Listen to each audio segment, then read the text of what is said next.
Welcome to episode 5 of Investigations in Ritual Abuse.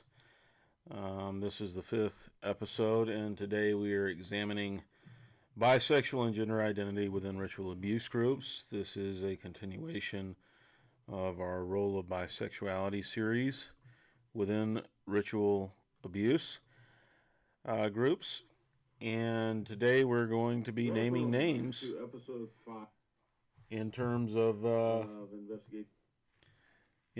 these groups, and we're going to be naming names of current family members within these groups who are known to be bisexual or gay. And we're going to have a specific emphasis on the causal relationship between childhood maltreatment in these groups and adult bisexuality or LGBTQ identity or gender identity issues. So without further ado, you're going to see a transition from my lovely face and monochrome to the slideshow. And you should be seeing that right now. So we have the bisexuality and gender identity within ritual abuse groups. We have that slide show up on your screen at the moment. And without further ado, I'm going to read from Katherine Hamlin's Victim Statement 3, page 24, experience number 22. This kind of experience below has happened many times. The three liked to make whatever kid was around them eat their feces and urine. They thought it was hilarious. Craig, that would be Craig Christensen, was definitely not as close to Steve and Dave as Steve and Dave were with each other. But they usually enjoyed more company as they did all of their gross sexual activities. I remember them dressing up in women's lingerie and walking around the house one time, and then sucking on each other's private parts and putting their penises in the other's anus. There were also many times when they would take baths together. They often did sexual things to each other in the bath. And then they would sometimes have Jeannie or Rosie bring one of us girls for them to abuse or force us to touch them while they were in the bath or shower together. This was not always the three of them together, sometimes just two of them. She goes on to describe in the excerpt below a sexual assault at the hands of those three men. That would be David Hamlin and his younger brother Stephen Hamlin, as well as her uncle Craig Christensen, who is now a city council member for the Provo City Council. So what we're seeing here is that bisexual conduct is the norm within the LDS Church of Satan. Certainly, we have cross-dressing, we have bisexual conduct or same-sex conduct. These are all married men who are married to women who are and they're all ostensibly members in good standing at the time within the Church of Jesus Christ of Latter-day Saints. So this is not at all what you would expect within these groups. And then, of course, there's the childhood sexual abuse that is ongoing here, where these adult men within this family, the Hamlin and Christensen family, are subjecting the children within their group to sexual abuse. And so the Hamlin victim statements make it clear that the adults within the church, specifically the men, engage in bisexual behavior and cross-dressing. The women don't dress like men, but they do engage in same-sex contact, which would qualify as bisexual behavior since they are married to men and they have children with men. These are not isolated instances, but an extension of long-standing traditions within the Church of Jesus Christ of Latter-day Saints among family lineages that are linked to ritual abuse. And I see that we're having something of an issue getting the slides to load. So let's see here.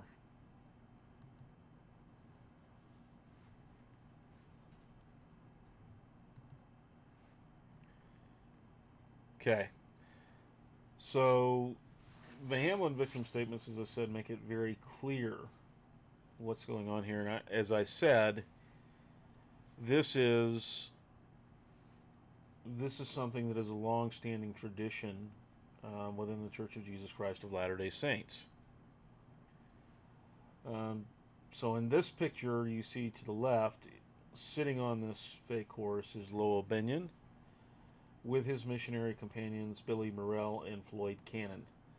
Lowell is the grandson of John Benyon and Mary Turpin. Lynn Sharp Benyon is also the grandson of John Benyon and the grandfather of Joseph Wood Benyon.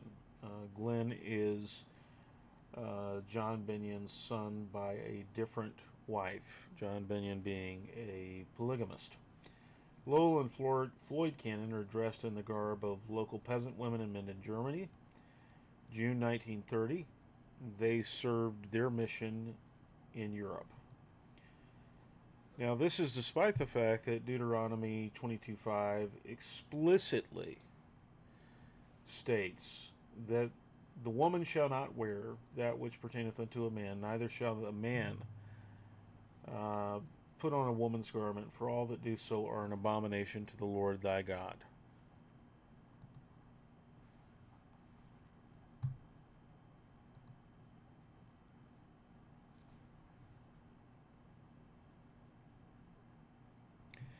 Alright, we appear to have some sort of technical difficulty here.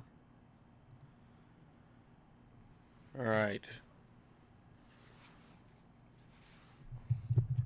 So as I see that we're having some sort of technical difficulty in getting this slideshow to show up on the live stream and switch slides, I will cover it myself and I'll put it up on the website a little bit later. I see everybody in the live chat. Appreciate everyone who's shown up. There's 7 of you watching right now. Got to get those numbers up. Those are rookie numbers. Okay. So I'm going to transition back to my lovely shining face.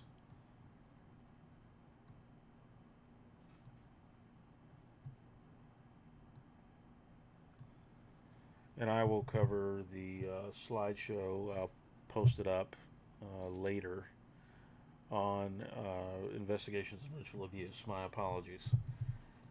So in essence, the next slideshow, or the next slide in the slideshow will show you Brigham Morris Young, who is the 35th child of Brigham Young by his 25th wife, Margaret Pierce. He was an only child to his mother, and he served 3 missions to Hawaii and worked in the Salt Lake City Temple. He also organized the Young Men's Association for Mutual Improvement, and he married Celestia Armida Snow Young on March 29, 1875. Now, Brigham Morris Young, as you will see in the slideshow, dressed up as an Italian opera singer known as Madame Petrini, and he would sing soprano in public performances from 1885 to the early 1900s. He actually performed in drag as Madame Petrini at ward and stake functions. Now, apologists for this practice defended as travesty rather than a drag performance. In travesty, men play women in theatrical or operatic performances, so if you go to FAIR, the website of Latter-day Saint Apologists, they will defend the practice of Brigham Morris Young dressing up as an Italian opera singer and essentially performing in drag by singing soprano at public performances as travesty rather than cross-dressing or a drag performance. This is despite, as I said, the clear prohibition of Deuteronomy 22:5, which says that a man who puts on a woman's garment is an abomination unto the Lord thy God. And so this is not something that was hidden. And Young also performed as a Ms. Bridget McCarthy, a, quote, fine Irish girl, as noted by the Salt Lake Herald in its Saturday, January 1st, 1887 edition. He performed as Madame Petrini, the Italian prima donna, at the 87th birthday celebration of President Lorenzo Snow, according to the Deseret News, April 4th, 1901 edition. So here you have the son of the second prophet of the church, performing as a female, despite the scriptural admonition that a man shall not put on a woman's garment, for all that do so are an abomination to the Lord thy God. Now, Brigham Morris Young did this before church officials at functions attended by the LDS elites. And he was not alone in this practice. Evan Stevens, the director of the Mormon Tabernacle Choir for 26 years, performed in drag in July 1882, singing soprano while a choir of 200 children accompanied him in the Salt Lake Theater. Now, Stevens never married. He was a single man, a bachelor his entire life. And what's interesting about Evan Stevens is that he published his chronicles of male-male relationships in a church periodical known as The Children's Friend. So these were stories aimed at children. And he published these stories under the pseudonym Evan Bach. And the veiled references to Stevens' attraction to men piqued the interest of excommunicated Latter-day Saint historian D. Michael Quinn, whose own homosexuality provided ample motivation to explore same-sex attraction in relationships of Evan Stevens. So I'm going to present some direct quotes from these articles. Quote, Evan became the pet of the choir. The men among whom he sat seemed to take a delight in loving him. Timidly and blushingly he would be squeezed in between them, and kindly arms generally enfolded him, much as if he had been a fair sweetheart of the big, brawny young men. This is from Children's Friend 18, October 1919, on page 387. You can see this article, I believe, in Sunstone. And so, D. Michael Quinn noted the obvious homoeroticism in the Evan Bach series, but mainline LDS apologists shouted him down. Evan Stevens disclosed his lifelong male-male relationships throughout this series of articles. It began with his time as an assistant to a man named Shadrach Jones, who was in his late 30s, who was married but childless, and who lived in the same town, the same city as Stevens. He apprenticed on with Shadrach Jones in the stonemason business, and the position didn't require Stevens to live or to reside with Shadrach Jones, but Stevens moved out of his home with his parents at age 14 to live with a man in his late 30s while he was working for him. And at 16, he left that position and he began residing with another man named John Ward. He described their relationship as follows in the series of articles. Without John, nothing was worthwhile. With him, everything, even the hardest toil, was heaven. So for 3 years, Evan and John lived together in John's family home with 8 other children, only to move out when Evan purchased a 2-room house and John moved in. Now, the home in question had a single bedroom and a sitting room. In 1876, John got married, and by 1880, Evan was living as a boarder a few houses down from John and his wife and child. So he had followed him to another residence several doors down from John's marital home. After Evan Stevens moved to Logan in 1880, he met a 17-year-old boy named Samuel B. Mitten. Mitten's family described their relationship as follows. Quote, from that occasion on, their friendship grew and blossomed into one of the sweetest relationships that could exist between two sensitive, poetic musicians. And that's the end quote. So Stevens is 26 when he begins his friendship with the 17-year-old Samuel B. Mitten. In 1887, Samuel B. Mitten begins to court a young woman, so Evan Stevens, at 33 years of age, becomes a quote, regular companion of a man named Horace S. Ensign, who is not even 20 years old. But at 20, Horace, who had been friends with Evan Stevens since he was 16, he moved in with a 37-year-old Evan Stevens. At 23, Horace Ensign married, and Stevens gifted him a house as a wedding present, and he also appointed Horace Ensign as the assistant conductor of the Tabernacle Choir. So Stevens soon began taking trips with his 19-year-old next-door neighbor, Willard A. Christofferson. Willard was a soloist in the Tabernacle Choir, so we're seeing a pattern here. Willard moved into Stevens' downtown Salt Lake City apartment in 1899. At this point, Stevens is 46 years of age. So in 1904, when Willard married after his return from his mission in Norway, 17-year-old Noel S. Pratt, a singer in the Tabernacle Choir and Stevens' student at LDS University in Salt Lake City, moved into Stevens' State Street house. Pratt did marry, and he was married until age 36, but he quickly divorced and died shortly after his divorce. At that point, Tom S. Thomas was 18 years old, and he moved in with 55-year-old Evan Stevens. Thomas's last yearbook described him as a, quote, queener.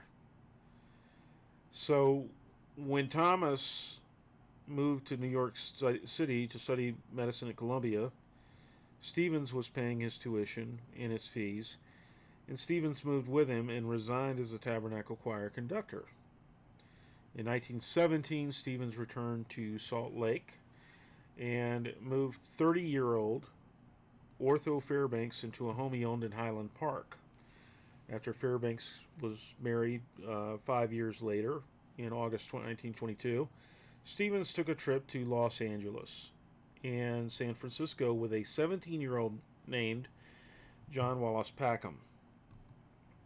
So Brigham Young was a cross-dressing man who performed as an opera singer under the name Madame Petrini, and he also performed under other female aliases and personas.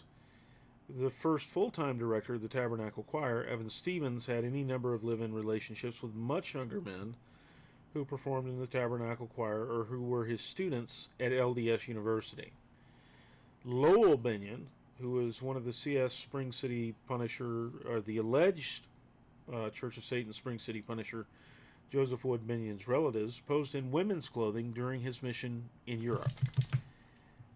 There have been numerous instances of ostensibly gay men maintaining relationships until their marriage to women, at which point their youthful same-sex relationships were abandoned for a conventional existence. I have seen this time and time again in examining allegations about ritual abuse groups, where a young man who was clearly attracted to others of the same sex had relationships with others of the same sex. When the time came for him to marry, he married another woman from another family that is connected to ritual abuse, and they began to have children. And this is consistent with the thesis of the ongoing series, which is that these adults are overwhelmingly bisexual. So these relationships and the accompanying behaviors were not a secret to church authorities. Brigham Young performed in drag, and so did others like Evan Stevens for church presidents and other luminaries. This was publicized and written up in the newspapers in Salt Lake at the time. Evan Stevens wrote about his relationships with younger men in The Children's Friend, characterizing those relationships as examples of boy chums, even though he was decades older than many of the boys and young men in question. And despite the fact that the Bible clearly condemns wearing clothes of the opposite gender as an abomination, Lowell Binion and other prominent Latter-day Saints men wore women's clothing and performed as women in public performances before church authorities. And again, this is explicitly condemned in the Bible. In Deuteronomy 22:5, it's called an abomination. And yet this was openly taking place in front of the church authorities at the time, at or near the beginning of the church's history under Brigham Young. Now, bisexuality and gender identity within the Latter-day Saints and the Church of Satan is described in the Hamlin victim statements, which make it abundantly clear that the men and the women of the CS were bisexual. Over the hundreds of pages worth of allegations, Rachel, Eliza, and Katherine Hamlin describe lesbian and homosexual rapes committed by the men and women within their family and the wider CS group. Now, the documents independent of the Hamlin victim statements that I have uncovered make it clear that men like Gordon Stuart Bowen were in fact engaged in same-sex and opposite-sex conduct. They were bisexual men. Bowen's divorce laid bare his homosexual pornography addiction, as well as his patronage of homosexual escorts across the country. Now, bisexual behavior by itself is not proof of criminal conduct. It is an indicator of childhood abuse and a willingness to engage in higher risk behaviors. Studies have hypothesized that childhood maltreatment increases the likelihood of same-sex sexuality.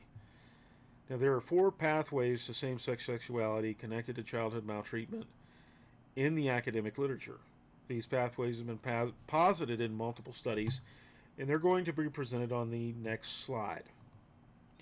As Roberts, Gleimer, and Conan note in their study, 4 pathways have been hypothesized. The first is that maltreatment may cause a loss of self-worth and create a stigmatized identity in victims, and therefore maltreated persons with same-sex preferences may be more willing to adopt another stigmatized identity, namely minority sexual orientation. The second one is that sexual abuse perpetrated primarily by men causes boys to believe that they are homosexuals. And the third is that sexual abuse of girls by male perpetrators causes victims to be aversive to sexual relationships with men. And the fourth is that sexual abuse of boys by men teaches homosexuality. And so as you can see in the citations, there are at least 5 separate studies that are cited by Roberts, Gleimer, and Conan to this effect. Now, each of these pathways are represented in the Hamlin victim statements and related documents. Now, alleged LDS High Council Punisher Gordon Stuart Bowen told multiple individuals that he was sexually abused by a family friend while his father Wesley Bowen watched. Now, these individuals provided affidavits and statements of Bowen's allegation against the perpetrator and his own father. And on page 48 of Victim Statement 1, Rachel Lee Hamlin related how her grandmother Karma, quote, often talked about how unintelligent, disabled, slow, and troubled her adopted children are, and how they had all been damaged by their birth mothers. Roselle Stevenson took over 8 years to complete her general studies degree from BYU. That is discussed in the same section of her daughter Rachel's victim statement. And in addition, one of the greatest indicators of a statistical likelihood of sexual or childhood abuse is the presence of a non-biological parental figure within the home. That would be a step-parent or an adoptive parent. That statistically almost exponentially increases the likelihood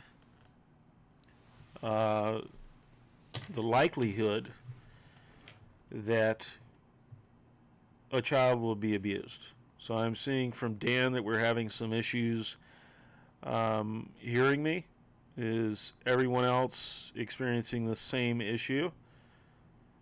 Because I can see it within the live chat.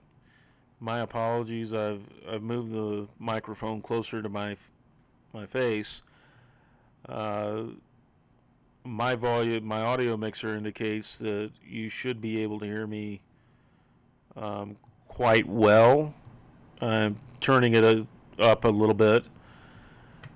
My apologies for those difficulties. This is the inaugural episode, so I'm learning as I go about live streaming.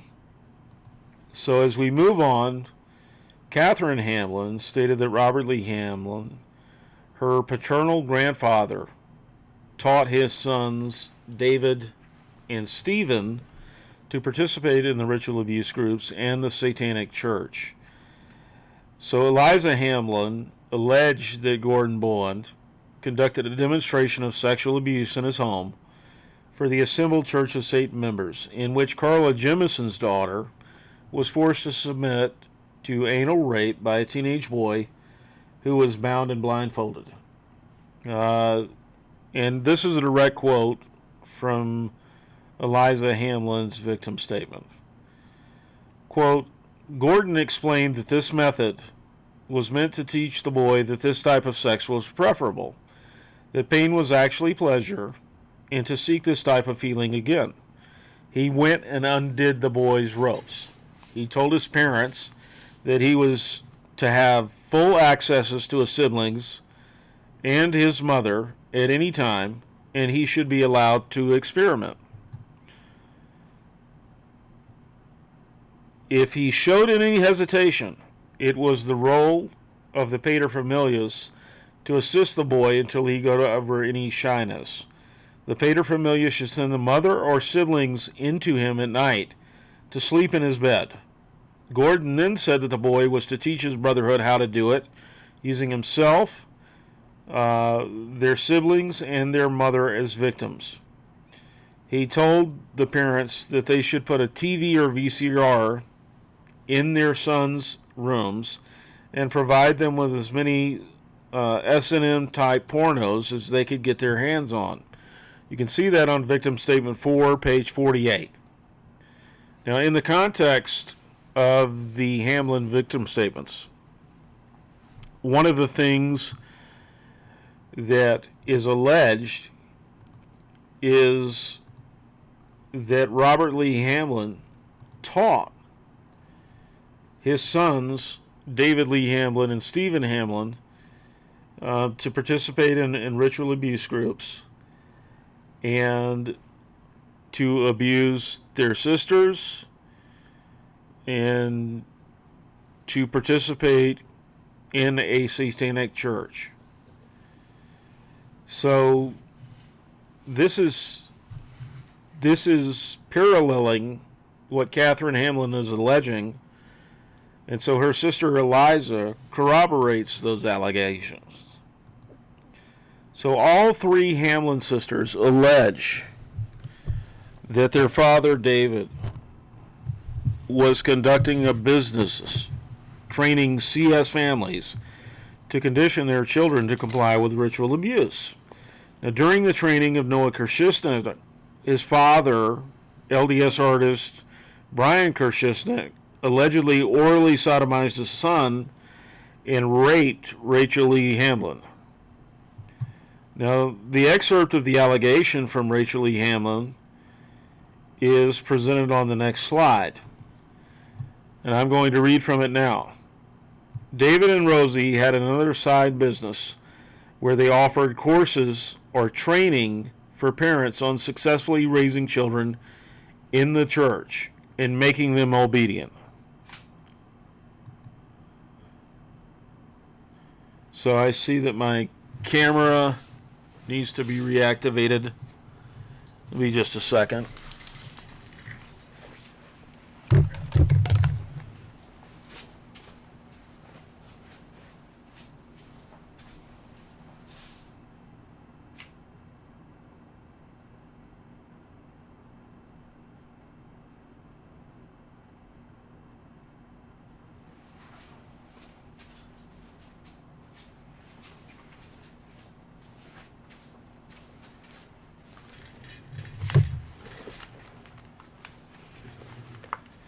Ah, the joys of live streaming.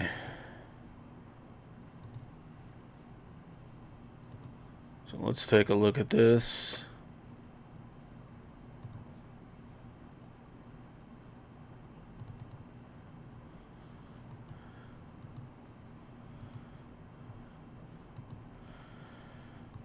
All right. So I'm going to start from the top.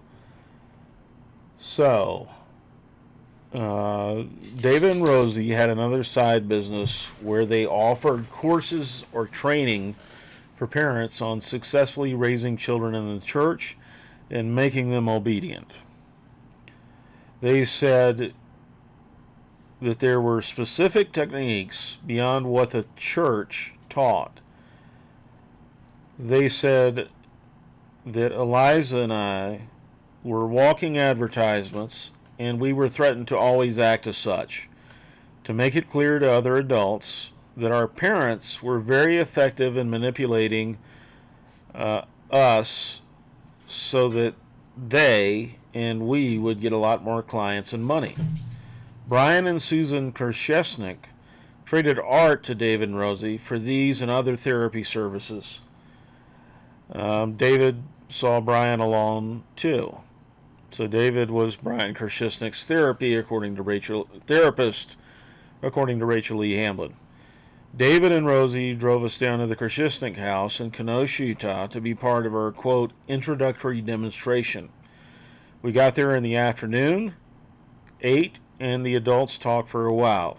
They sent us to another room to babysit their little son, Noah, while they talked. He was a very cute little boy, and I dreaded what the adults would do to all of us and make us do to each other. They called us in for games, they said. David explained the opposite game and started playing it with Eliza and Katherine. Noah did not understand what was happening and became terrified.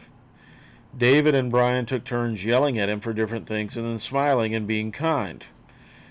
Rosie and Suzanne copied the men's expressions so that Noah had no one to comfort him. After doing this for a while, Brian made Noah lick his penis while Noah lay on his back with Brian's legs and arms pinning him down. Then David called me Tabitha and ordered me to strip down and give everyone oral sex, even Noah, while they lay in a circle with all feet together. They did more ceremonies and Brian raped me.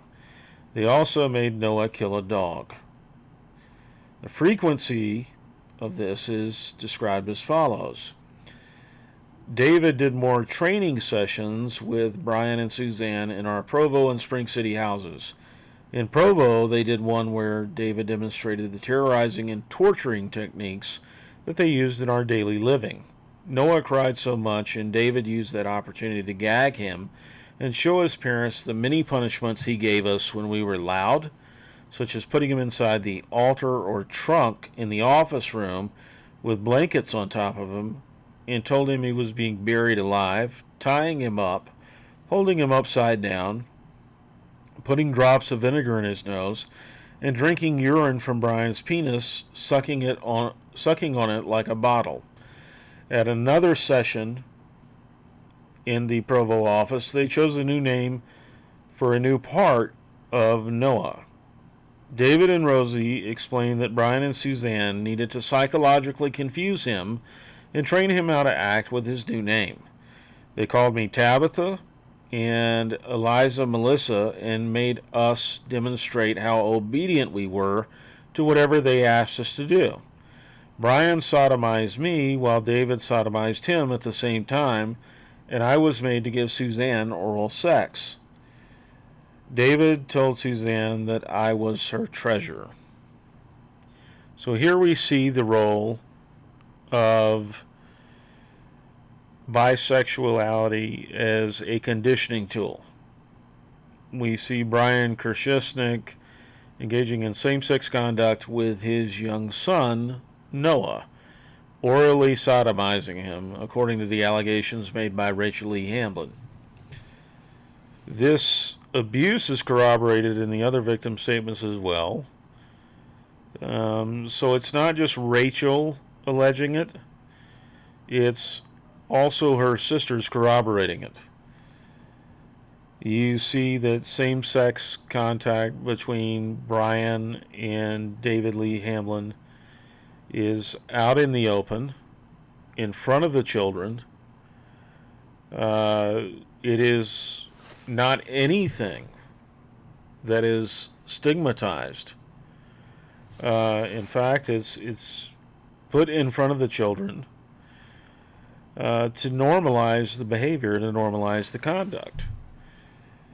Additionally, as we're talking about the four pathways the 4 pathways to maltreatment increasing the likelihood of same-sex sexuality are present.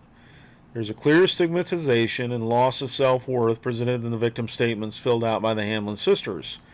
There's same-sex child rape and sexual abuse, which are ubiquitous throughout the victim statements, and the clear aim of the Church of Satan parents is to induce or teach homosexuality or bisexuality to their children. Additionally, the entire purpose of Gordon Bowen's demonstration of sexual abuse was to condition a boy to associate the pain of his female counterpart with pleasure and to seek the feeling again in the future. The clear aversion of the female victim to painful sexual contact with the boy was not a deterrent. It was the desired outcome of the group and the purpose of that demonstration at Gordon Bowen's home.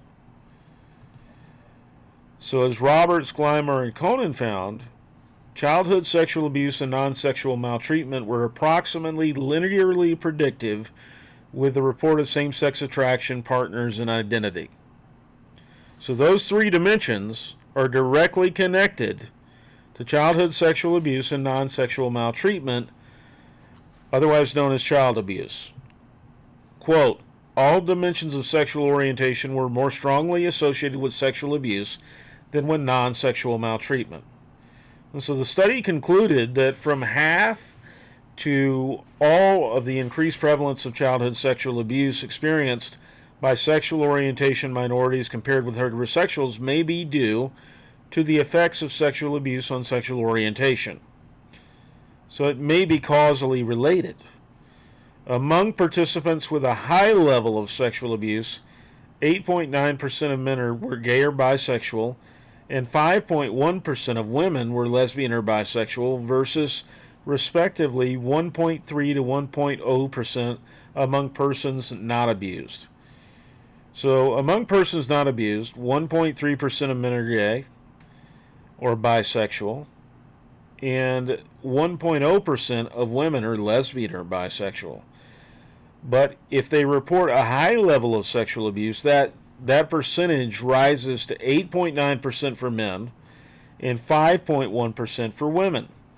That is, men with a high level of sexual abuse are 685% more likely to identify or behave as gay or bisexual, and women are 510% more likely to identify or behave as gay or bisexual if there is a high level of sexual abuse in their childhood. So what we're seeing is strong circumstantial evidence within the academic literature, within the studies, that childhood maltreatment could be positively correlated to a later life identification as homosexual, lesbian, bisexual, or acts on that attraction. Now, within the LDS Church of Satan, sexual and non-sexual maltreatment were practiced on a daily basis. The Hamlin sisters outlined numerous instances of both sexual and non-sexual maltreatment from their childhood. They were physically and sexually abused. They were tortured. They were forced to kill family pets. They were forced to participate in the sexual abuse of other children and to participate in the abuse of other adults, up to and including murder.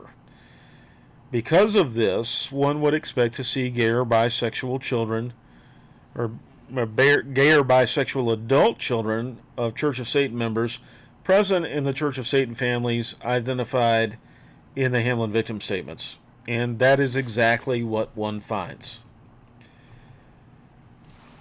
Nicole Christensen Duku, the daughter of Craig and Susan Suki Christensen, and the niece of David Lee Hamlin, is named as a victim in the Hamlin victim statements.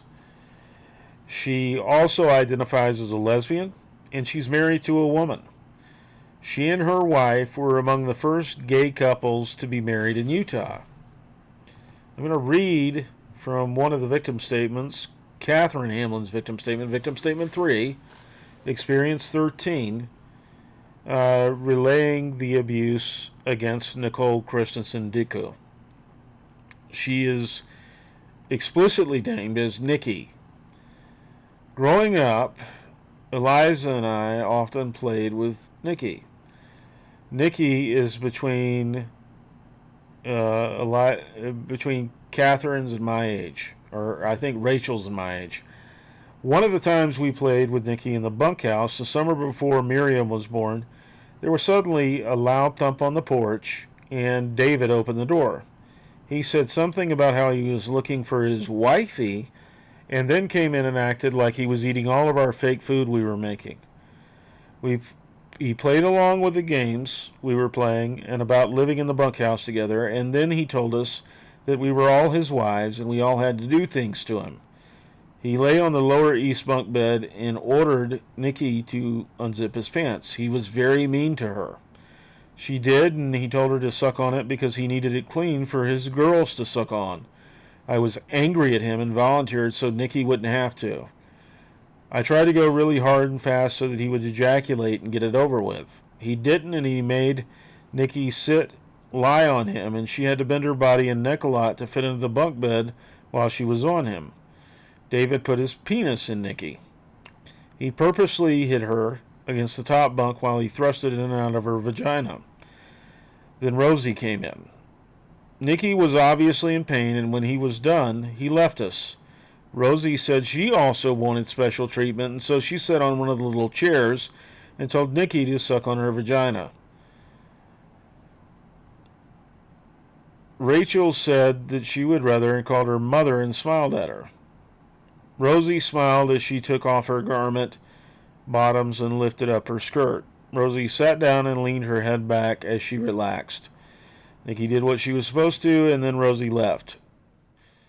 My sisters helped Nikki and Rachel get cleaned up and treated her like we were caring for them like they were invalids for the rest of our make-believe game. So that is an explicit allegation that David Lee Hamlin molested and raped his own niece, his sister Susan Christensen's daughter Nikki. Now, that's not the only place in the Hamlin victim statements where Nicole Christensen Dooku is identified as a victim. In Experience 24 of Katherine Hamlin's victim statement, Katherine Hamlin alleges that her Aunt Suki, that is Susan Christensen, would play games with her like Go Fish and Old Maid. But if they lost, if they had Go Fish, Susan Christensen would make them take off their clothes. Whoever had to take off all of their clothes lost, and there was a sexual punishment. Katherine Hamlin explicitly names Nikki as one of the children who played in the card games where there was a sexual punishment.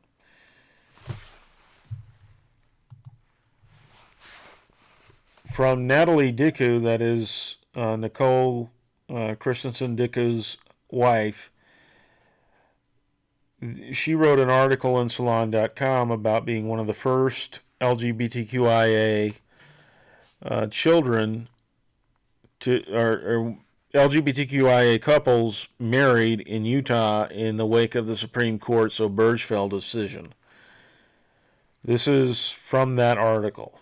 I knew I was different. I shunned makeup, wore oversized JNCOs, and had the shoulder length, parted in the middle hair of a teenage male Metallica fan. But a lesbian? Not a chance. There was something despicably wrong with lesbians. Fornication, including homosexuality, we learned in church and seminary, was the second worst sin anyone could commit after murder. Nick spent her teenage years in the same climate. Over the years, I managed to figure out what I probably already knew. When Super Dyke was first hurled my way, Mormonism wasn't holding me back anymore. I'd given that up in my early 20s after reading too many books about early church history. My personal studies were a trip to the spiritual sausage factory. I learned too much. Plus, I lived in Salt Lake City now, a land unlike Utah County, home of Provost BYU. Here's what people don't realize about the Beehive State's capital. Salt Lake City hasn't had a Republican mayor since the mid-70s. This town, home of the liberal University of Utah, is ruled by Democrat after Democrat, boasts a big city arts and music scene and gay rights activists galore. Bolstered by my more liberal surroundings, I finally mustered the nerve to start dating women at age 26. Nick started in her teens. I'm grateful every day that neither of us drank the anti-gay Kool-Aid and married a dude. So both of Nicole Dicku's parents are named abusers and alleged members of the Church of Satan. That would be Provo City Council member Craig Christensen and his wife Susan Hamlin Christensen. Nicole's maternal uncle David Lee Hamlin is allegedly one of her abusers, as is her maternal aunt Roselle Stevenson. She fits within the pathways identified by Roberts et al. Sexual abuse of girls by male perpetrators causes victims to be aversive to sexual relationships with men. According to her wife, Natalie, Nicole began dating girls in her teenage years, which is extremely unusual for a Latter-day Saint female in Utah County. It is extraordinarily unusual. However, she's not the only one. This is Stuart Hamlin. He is the son of Stephen and Jeannie Rosa Hamlin. Stephen Hamlin is David Lee Hamlin's brother, and he and his wife are alleged abusers of the Hamlin sisters and members of the Church of Satan. They lived in Arizona. Stuart is married to a man named Michael Ramirez. According to Rachel Lee Hamlin, her parents made us touch the private parts of our siblings and cousins. The abuse is further described in the victim statements excerpts below on the slide. Most everyone, adults first, led especially by Carol, that would be Carol Dangerfield, David and Steve, would ruthlessly make fun of Stuart. As a young child, Stuart was regularly called gay, a sissy, and a fag. He cried very often because of this terrorizing and was called more names for it. David also participated in this type of teasing with another child whose name is redacted. Redacted is the name, but based on the context, I have identified this child as Stuart Hamlin.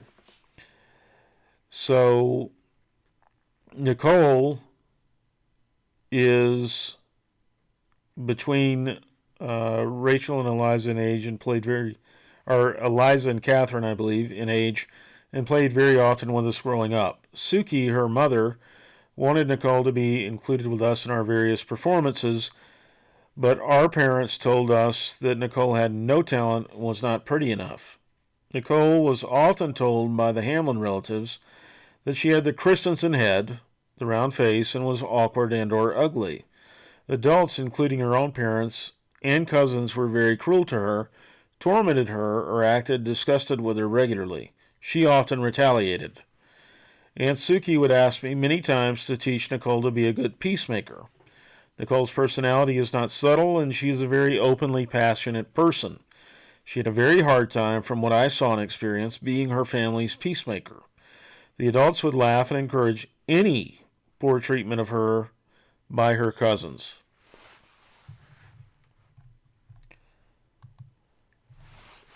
This is Ivan Hamlin. He is the son of Stephen and Jeannie Rosa Hamlin, and the brother of Stuart Hamlin. According to eyewitnesses, Ivan attended his uncle David Lee Hamlin's healing circles, and David Lee Hamlin engaged in a technique that is called fishing to coerce Ivan into confessing his homosexuality.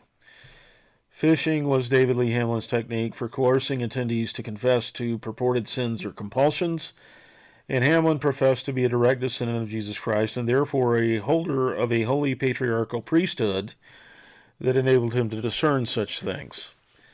Ivan Hamlin has not come out of the closet as a gay man. He has since married a female. But because of the relevance of the allegations involving the healing circles, he is included in this slideshow, in this presentation, in this podcast.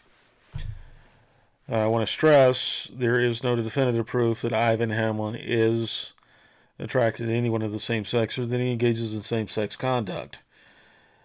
However, due to David Lee Hamlin's use of his healing circles, to try to induce or pressure Ivan into confessing same-sex attraction. His inclusion is relevant to this presentation. So, it's also relevant in the context of Brett Bluth's allegations, where Hamlin attempted it multiple times to get Bluth to admit to ritual abuse in his childhood. Brett Bluth has always denied being under hypnosis. He says that he was fully cognizant of his surroundings in a therapy session, and that David Lee Hamlin attempted to compel him to admit that he had confessed to ritual abuse in his childhood while under hypnosis. This is a pattern that repeated itself throughout Hamlin's therapy practice, according to multiple patients that I've spoken to, and as well as in his healing circles with the fishing technique and other methods. Now, the next child that we're going to look at is the son of Apostle Garrett Walter Gong. His name is Matthew Gong. Matthew identifies as a queer, polyamorous gay man. Now, his grandmother, Jean Fung Char Gong, was called the sister by affection to the maternal grandmother and grand-aunts of Rachel Eliza and Katherine Hamlin. That would be Karma de Jong Anderson, Belle Felice de Jong, as well as Nola Sullivan. Belle's married last name was Van Wagenen. Jean Char was a teenage convert to the Church of Jesus Christ of Latter-day Saints whose father opposed her conversion. He sent his daughter to California for medical treatment in hopes that the relocation would break her association with the church. Instead, Jean Char was able to begin attending an LDS ward in Burlingame at the Scottish Rite Temple, where she apparently met Clyde Sullivan and his wife Nola de Jong, who were at the University of California, Berkeley. Now, Clyde and Nola de Jong Sullivan are both named in the Hamlin victim statements as ritual abusers and CS members. Jean Char relocated to Provo, Utah, where she resided with Garrett de Jong Jr. and his youngest daughter, Karma, the grandmother of Rachel, Eliza, and Katherine Hamlin. Karma de Jong's older sisters, Nola and Belle Felice, had married by that time. She was the sole remaining child of Garrett de Jong Jr. living at home. Her mother, Rosabelle Winiger, had perished. She'd passed in a car accident. According to the Hamlin sisters, Garrett de Jong Jr. was a member of the Church of Satan who taught his daughters Nola, Belle, and Karma the beliefs and practices of the Church of Satan. All three women are named in the Hamlin victim statements as perpetrators, along with their husband and many of their children. So Matthew's father, Garrett Walter Gong, is named after Garrett de Jong Jr. His first name comes from Garrett de Jong. His middle name, Walter, comes from his father, Walter Gong. Garrett Walter Gong continues to socialize with Gordon Stewart Bowen, the alleged High Council Church of Satan Punisher, an advertising executive who was excommunicated from the church in 2003 for his patronage of gay escort services and alleged homosexuality. Additionally, Gordon Bowen's journals, which were laid bare in his divorce proceedings with ex-wife Barbara Timothy, speak of his sins being foreordained and being taught the secret codes and combinations in order that he could fulfill a mission within the Church of Jesus Christ of Latter-day Saints. As any Latter-day Saint knows, or anyone who's familiar with the Book of Mormon knows, secret codes and combinations are they're LDS speak for Satanism. Bowen was also accused of sexually assaulting multiple male co-workers, as well as abusing his teenage stepsons and his biological children with ex-wife Barbara Timothy. Multiple sources have confirmed that Garrett Gong's visits to Bowen's home are recent and ongoing. So there's a significant question here as to why a member of the Quorum of the 12 would be socializing or fraternizing at all with a man like Gordon Bowen. Bowen has never been rebaptized in the Church of Jesus Christ of Latter-day Saints, and yet men like Garrett Walter Gong continue to visit his home, continue to socialize with him, and also continue to direct church business to him. I'm going to read an excerpt from the Hamlin victim statements outlining the allegations against Gordon Bowen. Rosie had been very concerned about what was happening with the divorce trial, etc.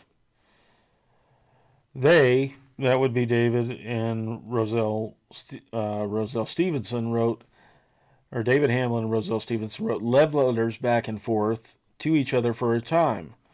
Both David and Rosie were in trouble with the High Council Richard Lloyd Anderson was on. That is the maternal grandfather of the Hamlin sisters.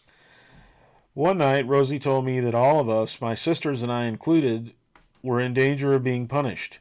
She said we had to go visit Gordon Bowen with offerings. That would be us. And maybe he would be pacified and not go after us. I knew Gordon and his reputation was terrified we were going to see him. Rosie said if I did not cooperate, she would arrange for me to live with him for a few months, telling others that I was out of the country again. We drove up with Janae Jones, Janae's daughters, and several other girls. We drove in separate cars to Gordon Bowen's home. No one was home, but Rosie opened the door somehow. The girls had planned on swimming, but the pool was dirty and full of leaves.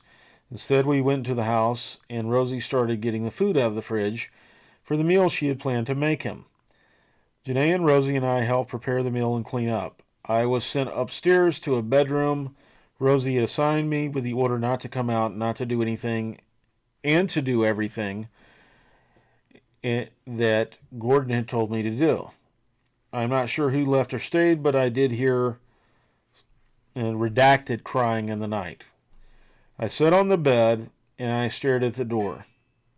When Gordon finally came in, it seemed very late. He became very violent and enraged as he raped me vaginally. Then he told me not to move, and he got a small leather bundle he had brought in the room with him. It had a leather tie, and he unrolled it to reveal a set of small, strangely shaped knives. He described each one to me, how sharp they were. He showed me by barely touching it to one of my fingers and how easily it cut and started bleeding right away. He described how he used them on disobedient young women to skin and fillet them, among other things. He told me I was never to tell anyone I had been to his house that night.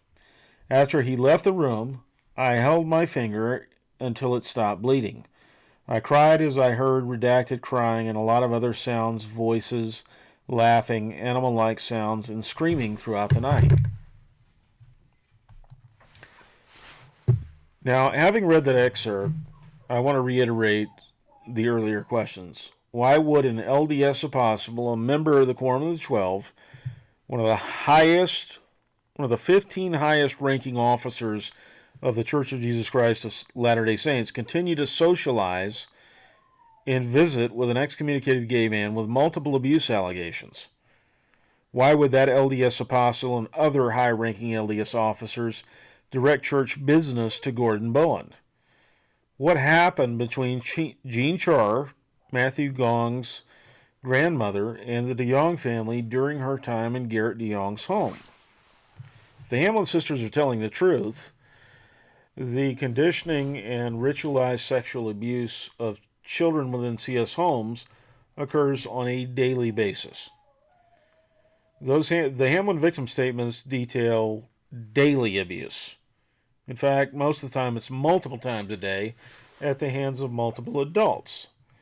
So the question is, why would Garrett Walter Gong and other members of the Quorum of the 12 in the First Presidency continue to have dealings with a man like Gordon Bowen, given the fact that the abuse allegations against him are well known? So again, the camera has shut down, and I'm going to have to press that movie button again. So I'll be off screen for a moment.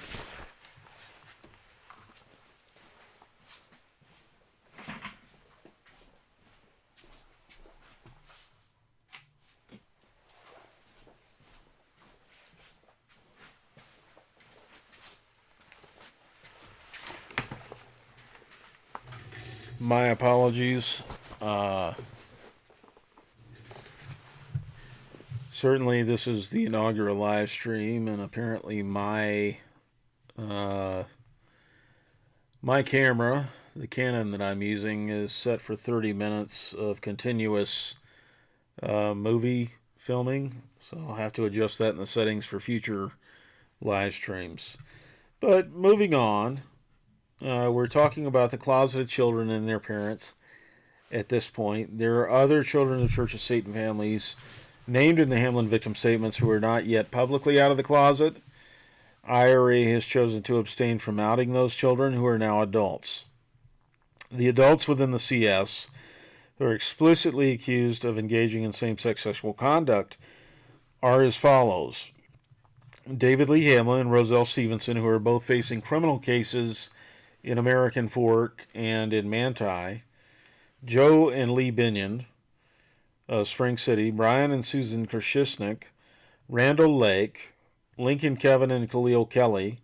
Conrad Gottfredson. Paula Schulte. Richard Lloyd and Karma DeYoung Anderson. Mary June Hamlin. Jeannie Rosa Hamlin. Her husband Stephen Hamlin. Rebecca Allen. Ann Larson. Shalom Levitt. Gordon Bowen, and others. I listed those names explicitly because they are the most frequently mentioned, as well as the most violent abusers listed within the Hamlin victim statements. So when we talk about conclusions in a wider context, within other ritual abuse groups, the same pattern exists. Children who suffered extreme maltreatment have grown up to become adults who identify as LGBTQIA. These ritual abuse groups have the goal of breaking down the sexual mores and norms of children, precisely with respect to sexual attraction, behavior, and gender identity, to normalize same-sex conduct and gender nonconformity in dress and behavior. Now, the examples that follow are drawn from the Hamlin victim statements. This is from Victim Statement 1, page 38, and it involves cross-dressing with Stephen and David Hamlin. Steve and David would sometimes perform the song redacted from White Christmas. There are multiple songs in that film, so I'm not going to speculate on it. Steve would request that we massage his back and shoulders, paint his nails with David, pretend to put makeup on him or put actual lipstick and other makeup on him, do his hair with bows and curlers. He and David would sometimes wear dress-ups and walk, saunter and prance, as they called it, around like women. When together, this is page 39 of the same victim statement 1 by Rachel Lee Hamlin. When together, many times a day, David and Steve would wrestle each other, groping their wee-wees, groping or trying to put their hand between the other's butt cheeks or tickle each other's anuses. They would sometimes take showers or baths together. Once at Steve's house in Arizona, 1994 to 1996, David heard Steve was in the shower and ran and jumped in with him. The adults all laughed about it later. When you think about the training session conducted at Gordon Bowen's home, the allegations here are consistent with that. That teenage boy who was forced to rape, to anally sodomize Carla Jeminson's teenage daughter, was instructed, and his parents were instructed, that he should have access to his younger siblings, that he should teach his younger brother how to rape and sexually assault and anally sodomize other females. And so when we're looking at the dynamic between David and Stephen Hamlin as brothers, as described by Rachel E. Hamlin, it is consistent with what occurred at Gordon Bowen's home. Now on Victim Statement 3, page 150. All uncles and aunts were present. There was a family orgy afterwards where Aunt Carol abused redacted. Aunt Jeannie and Cree, that would be Cree Hamlin, Kristen Tuttle, who's now known as Mayra Gray, both forced me to perform oral sex on them, and I also saw David and Craig giving each other anal sex. So that would be Craig Christensen. So again, we have same-sex abuse. We also have same-sex conduct openly engaged in front of the children. They see their father, David Lee Hamlin, and their uncle, Craig Christensen, having anal sex with each other in an orgy. They're being forced to perform oral sex on their aunts. So, on victim statement 3, page 24, the dynamic between Craig Christensen and David and Stephen Hamlin is also outlined. These three liked to make whatever kid was around them eat their feces and urine. They thought it was hilarious. Craig was definitely not as close to Steve and Dave as Steve and Dave were with each other, but they usually enjoyed more company as they did all their gross sexual activities. I remember them dressing up in women's lingerie and walking around the house one time and then sucking on each other's private parts and putting their penises in the other person's anus. There were also many times when they would take baths together. They often did sexual things to each other in the bath, and then they would sometimes have Jeannie or Rosie bring in one of us girls for them to abuse or force us to touch them while they were in the bath or shower together. This was not always the three of them together, sometimes just two of them. Katherine Hamlin goes on to outline an instance at their family's Wildwood cabin where she was sexually assaulted by David Hamlin, Stephen Hamlin, and Craig Christensen. Stephen Hamlin defecated on the ground and forced Katherine Hamlin to eat his feces. Then David, Craig, and Stephen undressed Katherine Hamlin while she was eating it, and Craig made her suck on his penis, and her father, David, anally raped her. According to Katherine Hamlin, her sisters and her had worms a lot when they were kids from stuff like this. She said that her parents used to check us out in the middle of the night by holding flashlights up to our anus. Now, these are all incredibly promiscuous or sexually promiscuous adults, and they're having sex with their own children. They're engaging in sexual acts in front of their children. So, as one of the listeners, Toodaloo Buckaroo, points out, there is allegedly a wooden sign hanging in the Hamlins' cabin at Wildwood that jokes about incest. I have not personally seen that sign myself, but I've heard multiple people tell me that it does exist. It is alluded to within the victim statements as well. The next instance that we're going to present is from victim statement 4, that is Eliza Hamlin's victim statement on page 50. It involves Craig and Susan Christensen and David and Roselle Hamlin. It is experience 125. Suki and Craig Christensen's family were invited to our house for dinner and games. After dinner was over, Craig started asking David and Rosie questions about how to control Nikki better. Suki and Craig had taken training lessons from him and would ask advice pretty frequently. David called Nikki to him, and when she was standing next to him, he told her to take her clothes off and dance for him. She washed his face, and after a second, she laughed hesitantly like she thought he was joking. He then turned to where Miriam was playing and picked her up. He laid her on the table in front of him. He took Miriam's diaper off. He reached over and grabbed a dab of butter from the butter dish and shoved his fingers into Miriam's vagina. Miriam was crying and trying to get away. My apologies, from the context, it's probably not Miriam Hamlin. It's another infant female, probably Craig and Suki's child.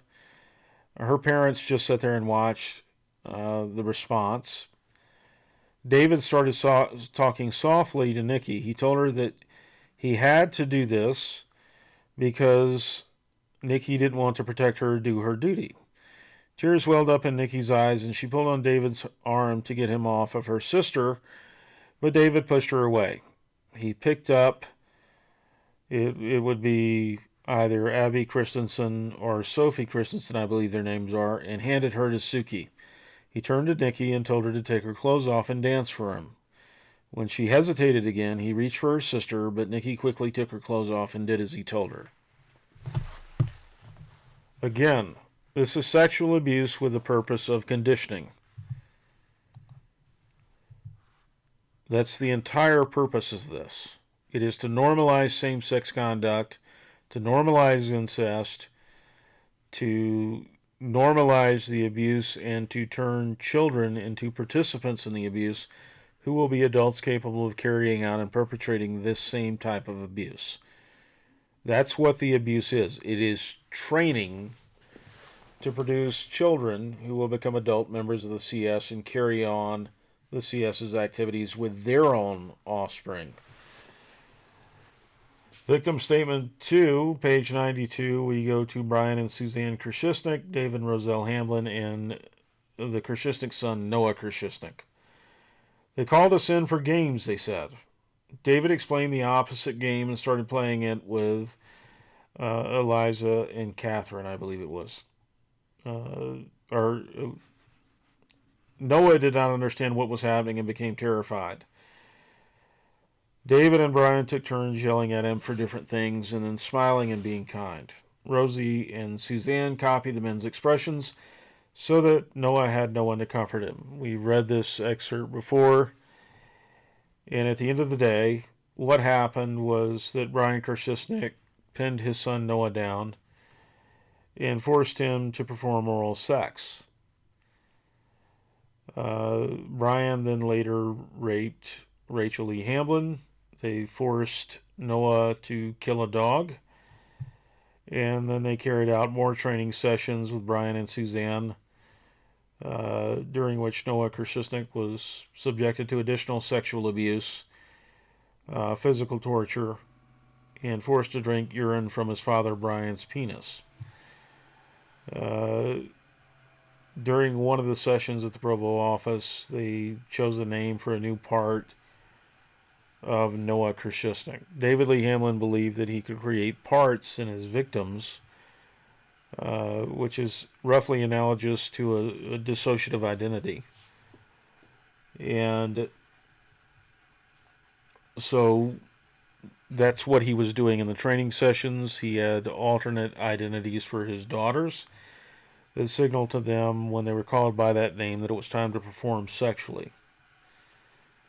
That is why he called Rachel Tabitha and Eliza Melissa and made them demonstrate how obedient we were to whatever they asked us to do. This excerpt closes with an allegation that Brian Krishishnik sodomized Rachel Lee Hamlin while David Lee Hamlin was sodomizing him at the same time, and she was made to give Suzanne Krishishnik oral sex.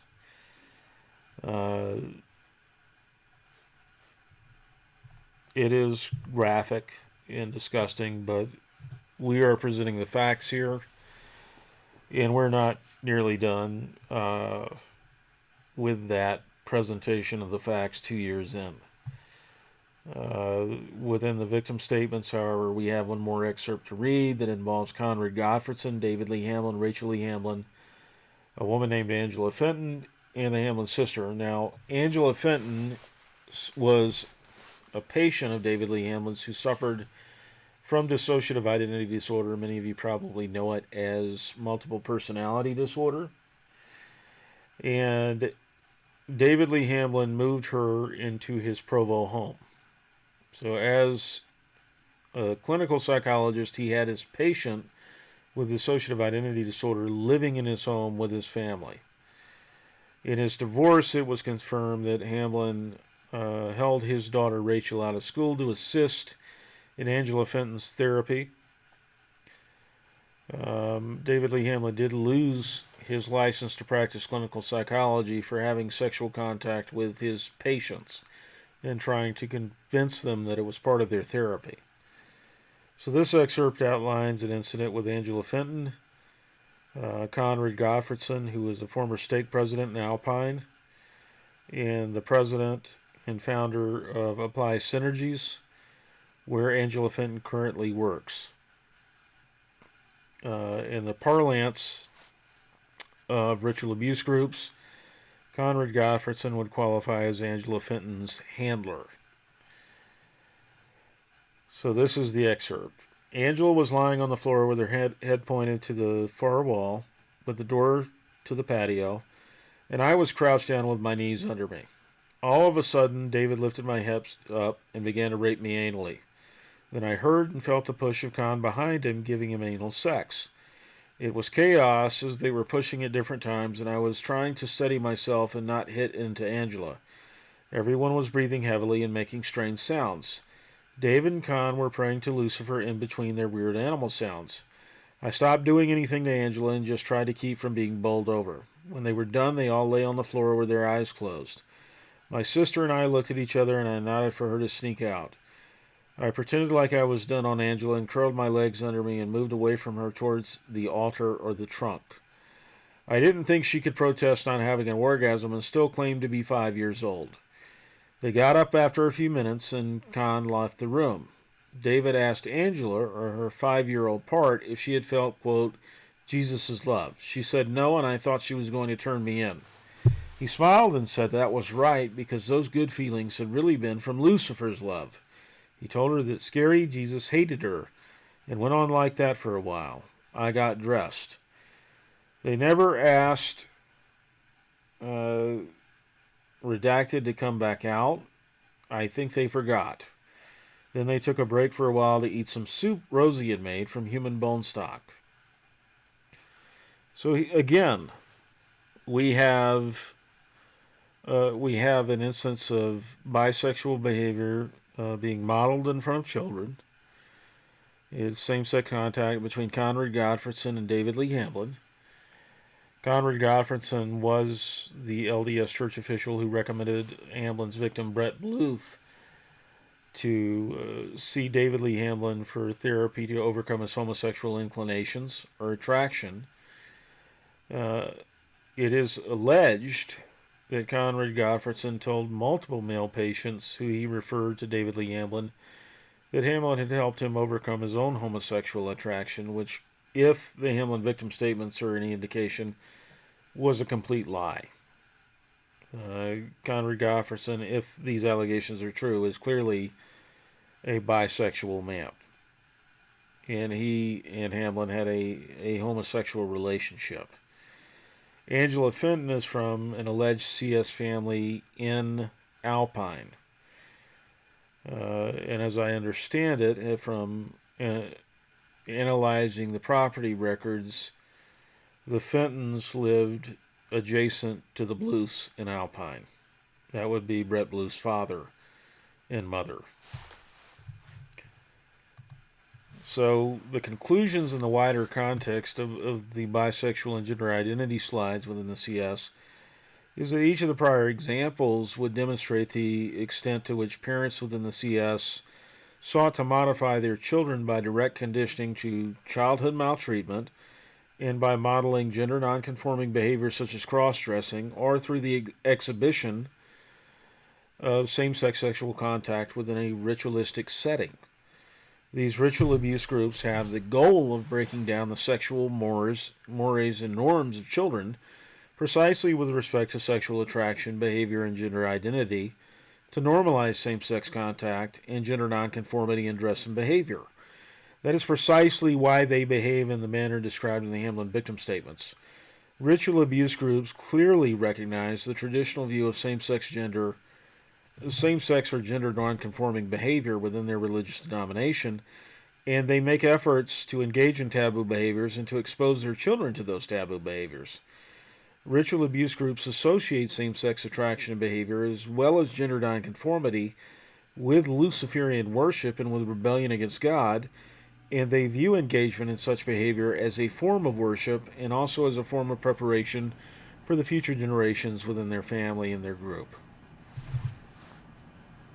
This is also consistent with what I've tied back to the Old Testament prohibition against homosexuality and gender nonconformity or gender nonconforming behaviors such as cross-dressing, homosexual prostitution, incest, child sacrifice. These are connected to Baal and Asherah worship, to the worship of false gods, and it is explicitly prohibited to the children of Israel by God. It is said that the inhabitants of the land that God granted to the children of Israel had defiled the land, and they were driven out of the land for defiling the land with these behaviors. That is homosexuality, bisexuality, uh,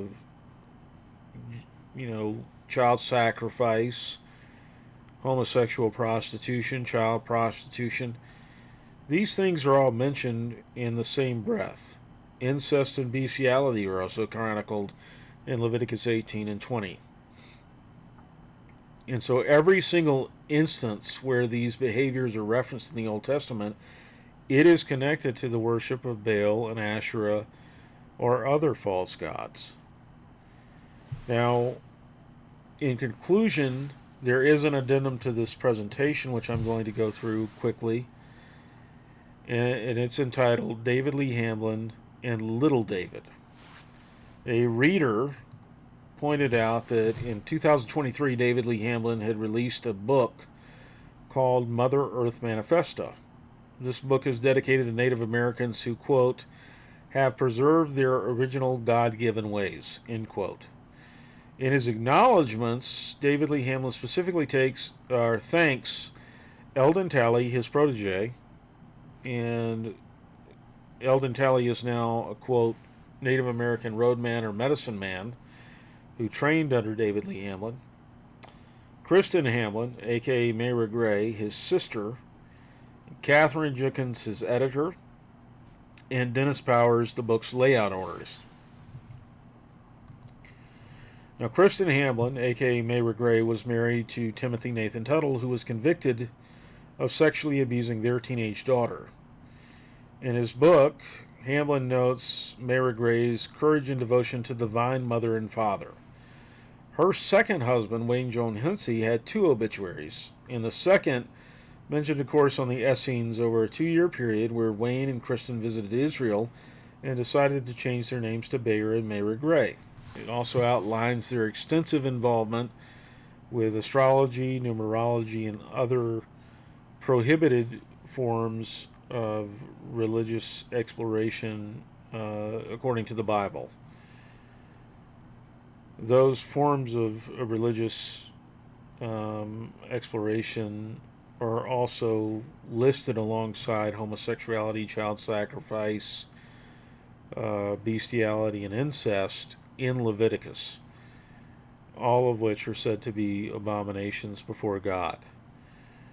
Now, Wayne Jones Hensey co-founded the Tatea Topa, or the Four Winds Native American Church, with David Lee Hamlin and Eldon Talley in June 2011. You can look at the listing for that incorporation and see that Wayne Jones Hensey and Eldon Talley are listed as directors and members of the Tatea Topa Native American Church with David Lee Hamlin.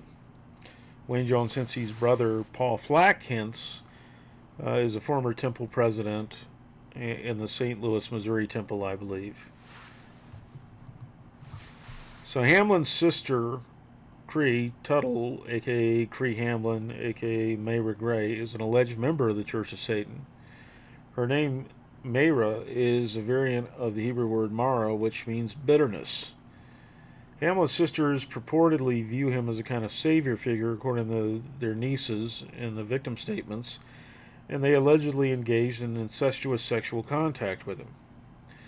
Mayra Gray is an alleged abuser of the Hamlin sisters, her nieces.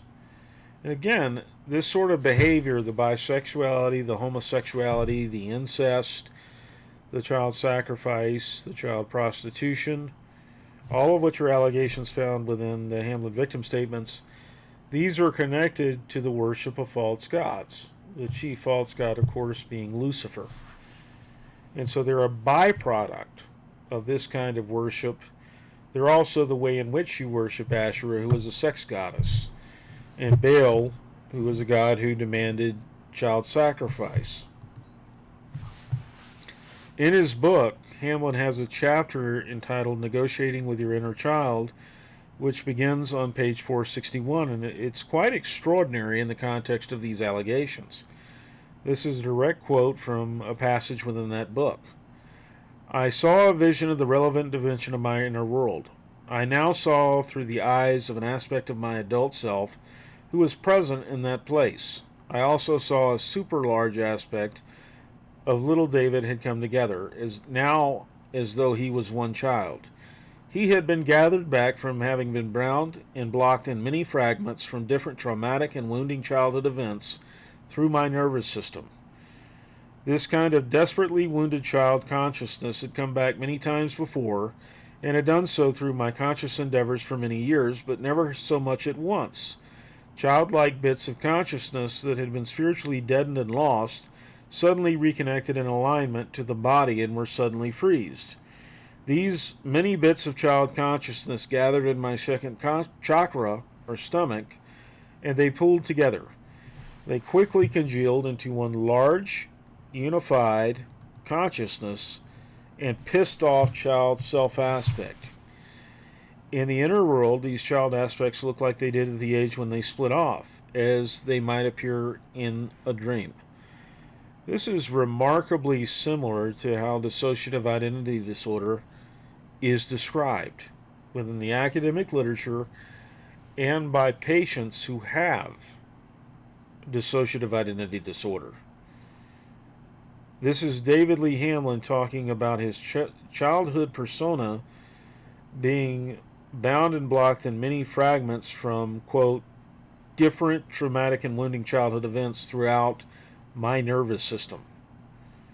It's an extraordinary bit of confessional writing on his part, and it occurs the year after he's arrested for sexually molesting his victims, Emily Sheets and Tobias Schroeder.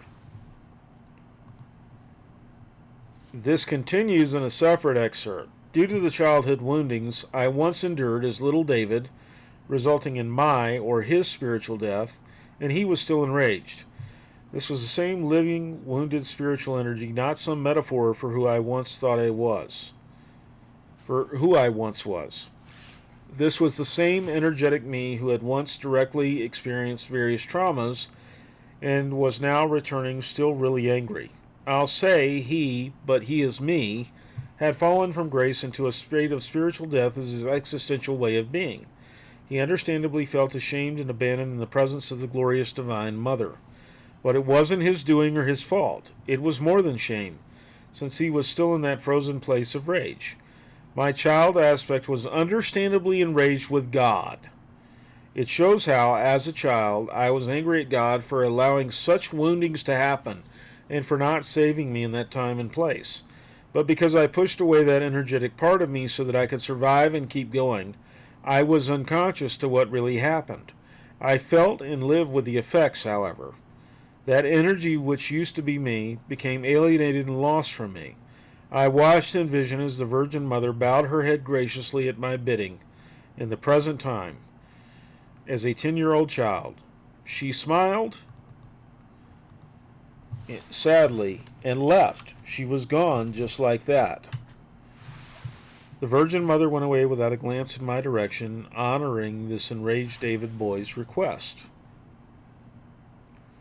It's an extraordinary bit of writing when considered against the context of the allegations made by David Lee Hamlin's daughters. He is, in effect, alluding to traumatic experiences within his childhood that he's angry at God for, quote, allowing such woundings to happen, and for not saving me in that time and place. In essence, he is, to an extent, corroborating what his daughters have alleged, that the Church of Satan is a multi-generational ritual abuse cult. I see that the camera has cut out, so again, I'll be moving to press that button again.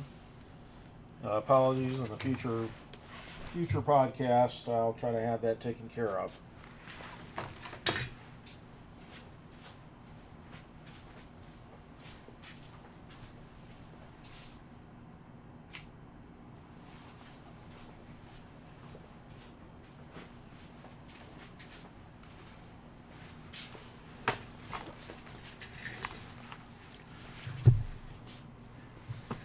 So I see Toodaloo Buckaroo. You are fascinated by Hamlin's confessions. They are fascinating.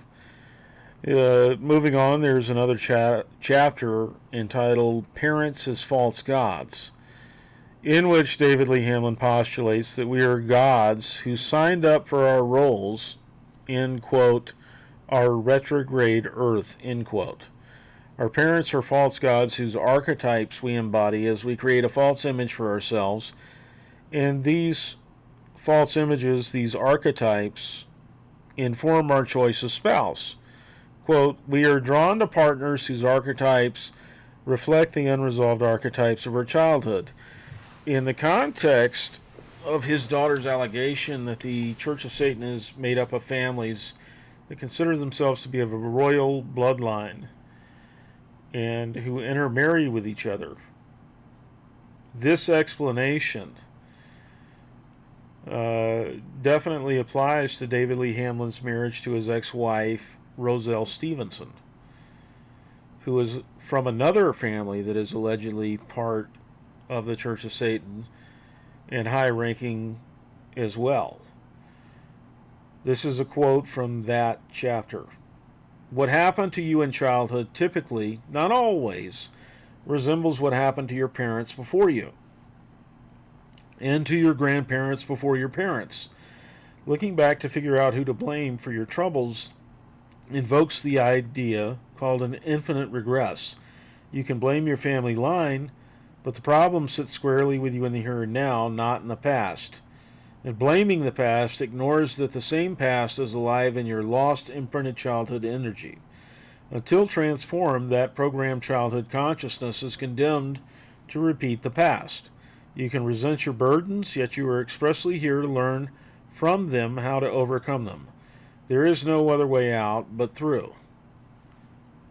That's an extraordinary passage, again, in the context of the Hamlin victim statements, or against that context, because the Hamlin sisters explicitly state that they are part of a multi-generational satanic cult dating back to their grandparents, that their great-grandfather, Garrett DeYoung Jr., taught their grandmother and their grandaunts, Nola, Belle, and Karma DeYoung, to participate in a satanic church and to participate in ritual abuse.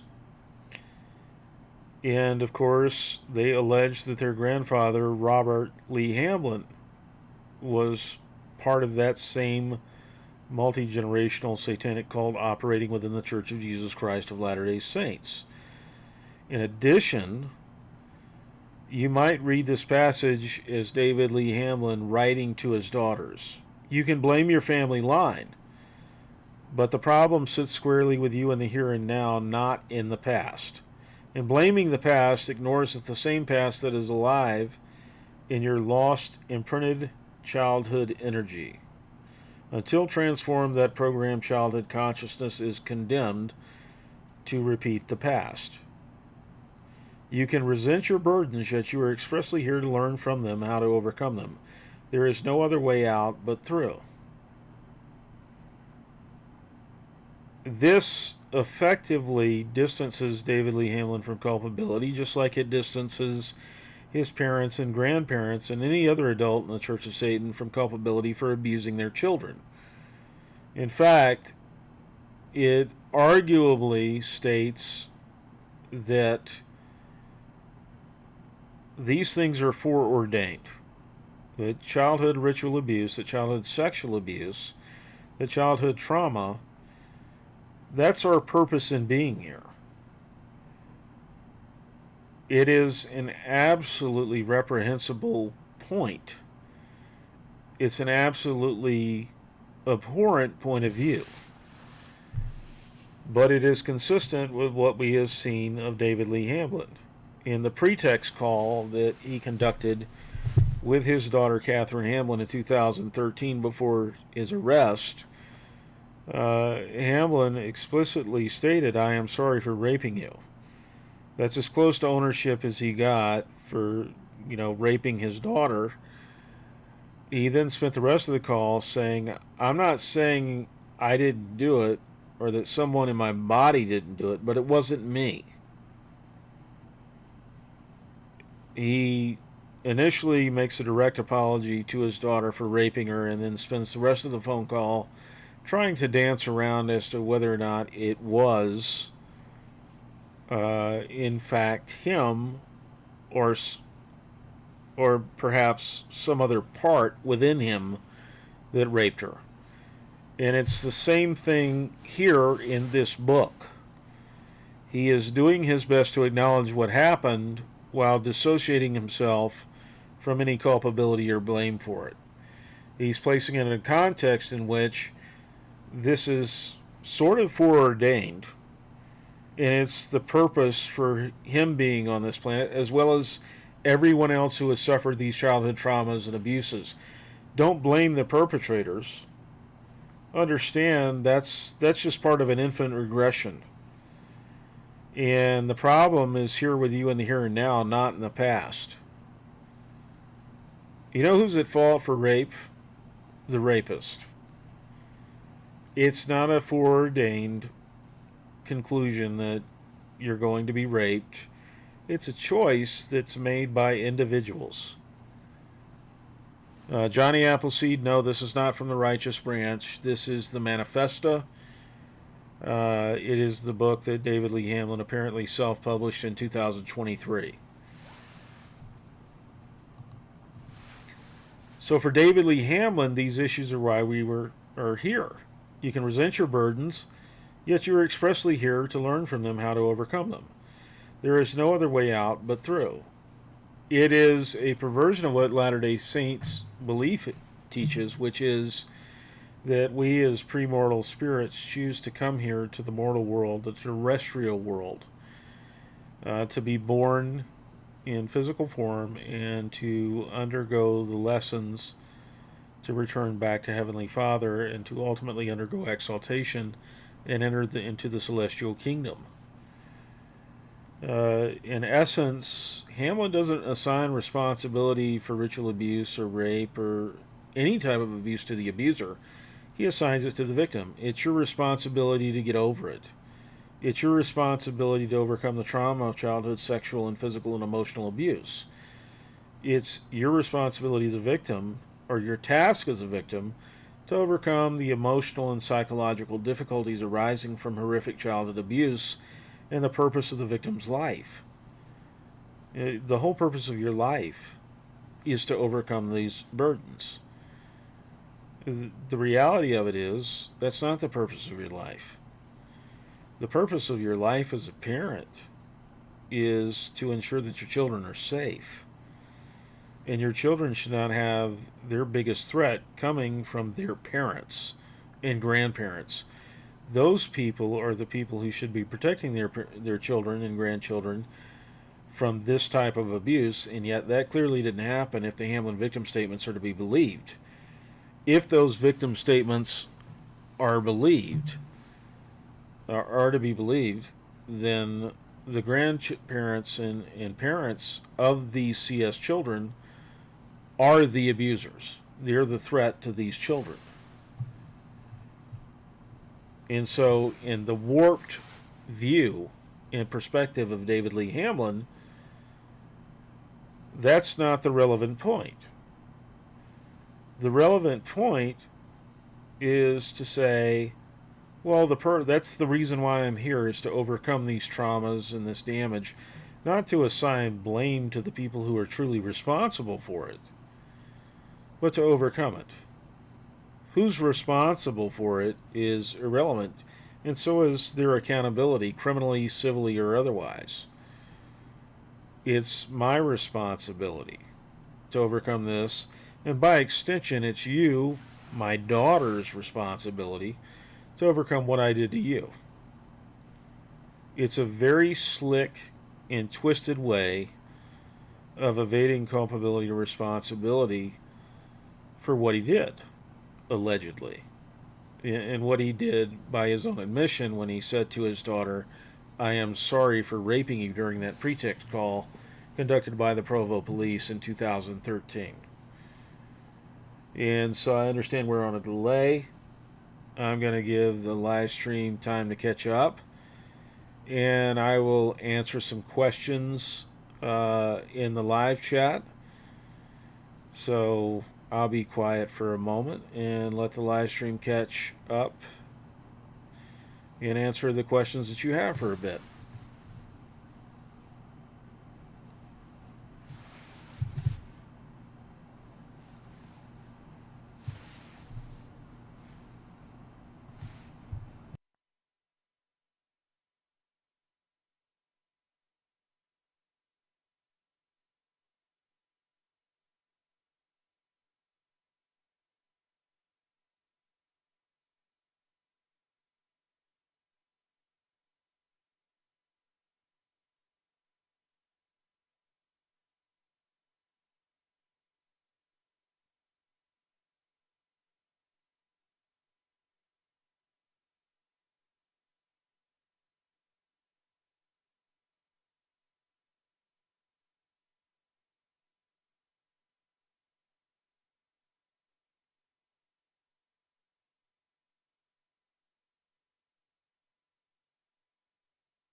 All right, we have our first question from Samuel the Lamanite.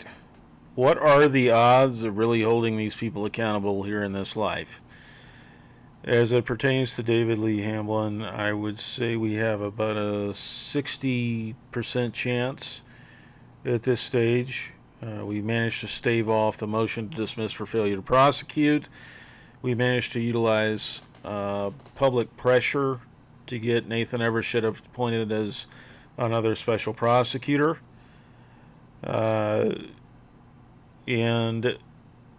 as a result, our odds are much higher than they were several months ago. So that's encouraging. We are moving along towards the trial. Judge Roger Griffin has compelled the prosecution to expedite long overdue discovery. So Nathan Evershed has done an excellent job so far of getting discovery to the defense and thereby eliminating one of the defense's major objections to the prosecution's tactics, which was to withhold discovery from David Lee Hamlin and his attorneys. That's no longer an excuse that they have because much of the discovery, thousands of pages worth, have been turned over to Hamlin's defense attorneys, so much so that they're having to take an extensive amount of time to review it. Toodaloo Buckaroo. Who is supporting Hamlin at this time in terms of friends? Who is still standing by him? It's a very good question. During the court hearings, you typically see logins from people like Kristen Hamblin.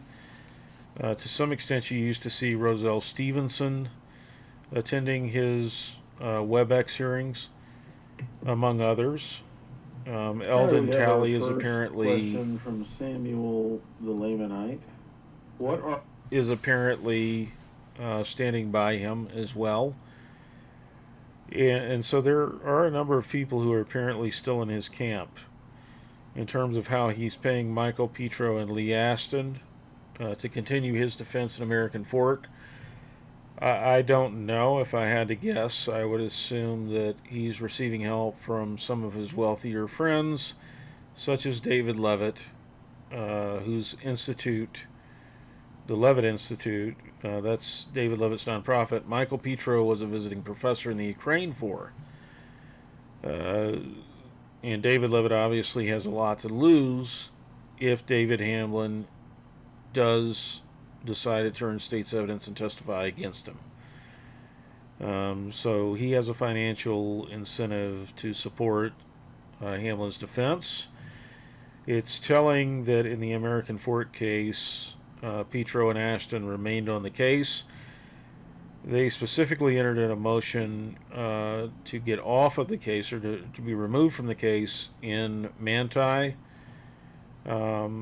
which is the Tobias Schroeder case, which does not implicate David Levitt at all. However, the Sheets case apparently does have some implication for David Levitt. And as a result, Petro and Ashton are still on it, even though they said David Levitt couldn't, or David Hamlin couldn't afford their services in the Manti case. And that's why we have Brian Fries, the court-appointed attorney in the Manti case, which begs the question, if David Hamlin can afford a private attorney in the American Fort case, why is he receiving a public defender in the Manti case on the taxpayer's dime? We have any other questions?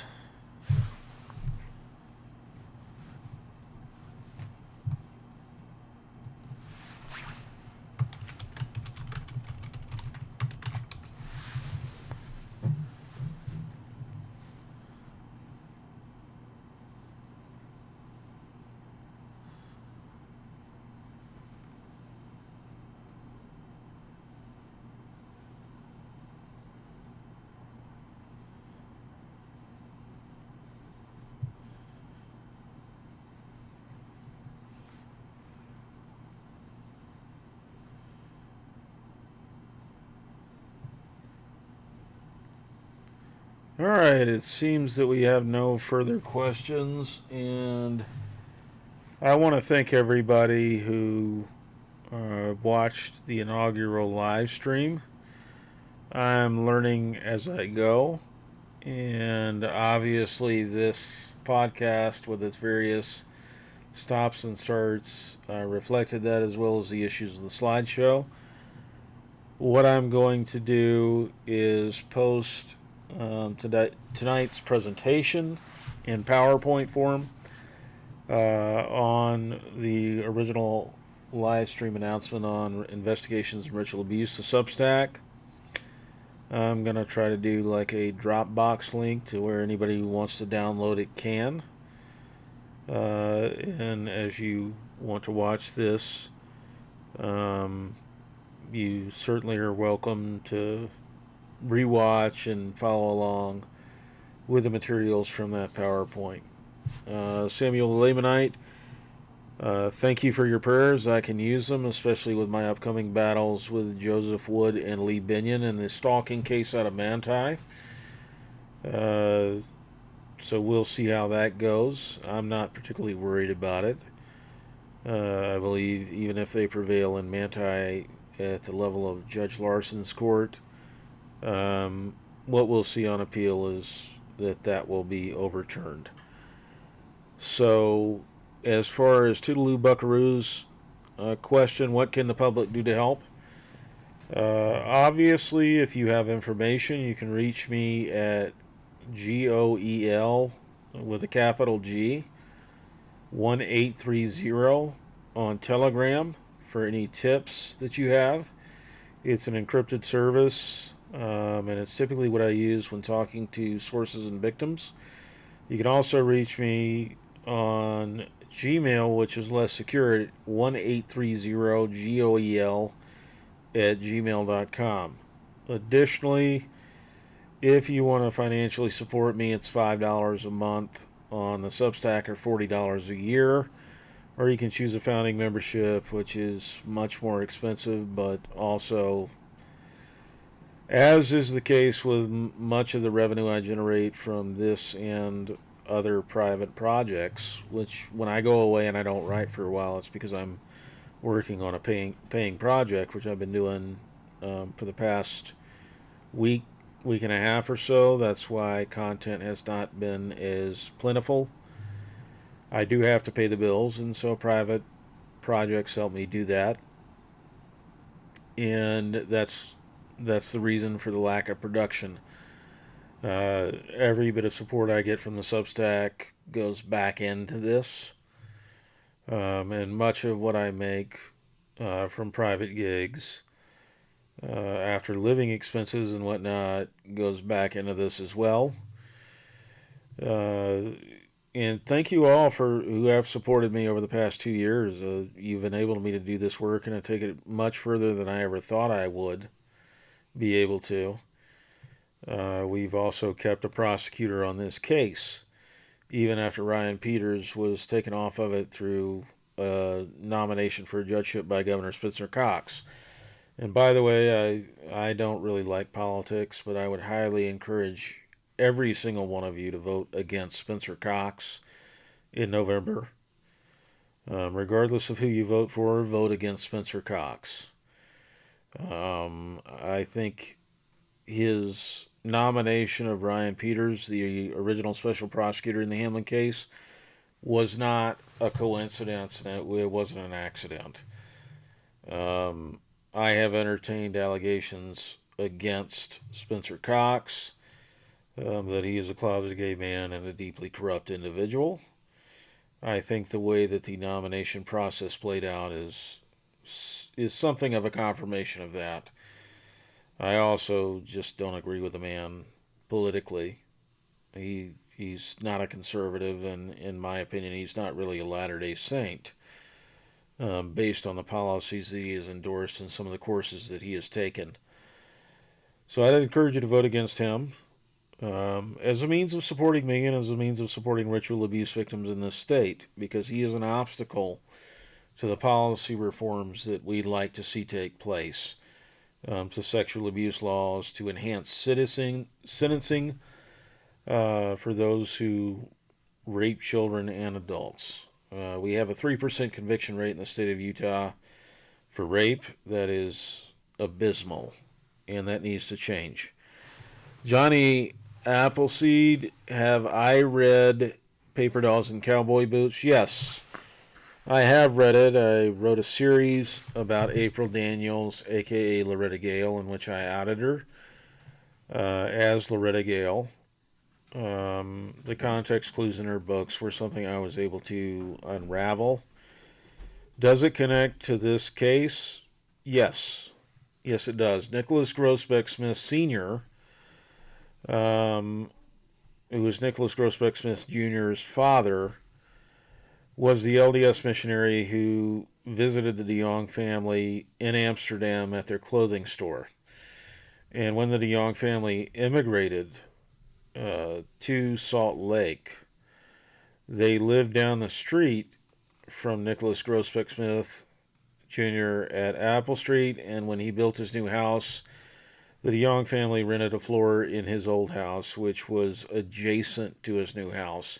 They basically shared a backyard with Nicholas Groesbeck Smith Jr. As I understand it, Nicholas Groesbeck Smith has a number of ties to people involved in this. If I understand it correctly, Nicholas Groesbeck Smith Sr. was the one who sealed Russell Marion Nelson and Danzel White Nelson in the temple. So that's another very interesting coincidence, because years later, Russell Nelson's daughter, Brenda, and her husband, Dick Miles, allegedly abused the children, or the grandchildren of Nicholas Groesbeck Smith Jr. and his wife, Marion Smith. So, Marion Smith Burroughs, actually. So, you're looking at a situation where there are a number of familial ties there. that I don't think are accidental. To be quite frank with you, I read Paper Dolls and Cowboy Boots as a kind of CYA story um, for Groesbeck Smith and Marion Burroughs Smith. I think their explanation of it strains credulity, and I have my own suspicions about both of them.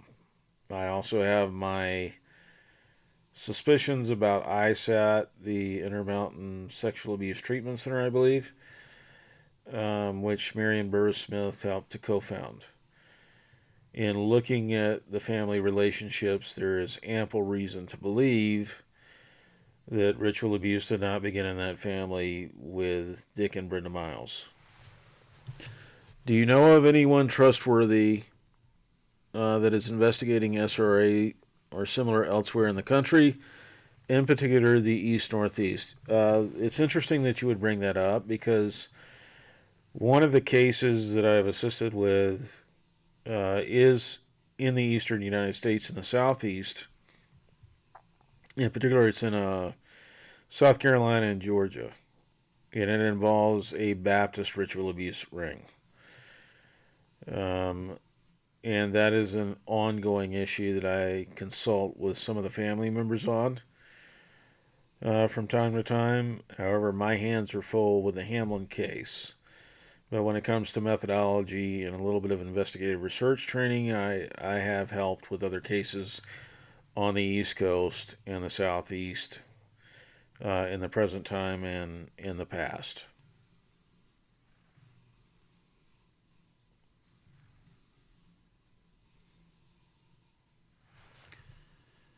Would I say Utah is a hot spot for SRA?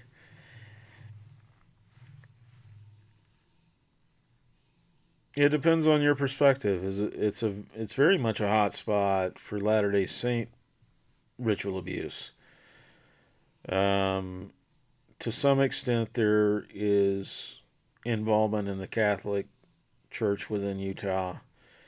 These groups work together across denominational lines, and one of the things that's been really troubling to me as a Latter day Saint is the increasing alignment between the Church of Jesus Christ of Latter day Saints and the Catholic Church.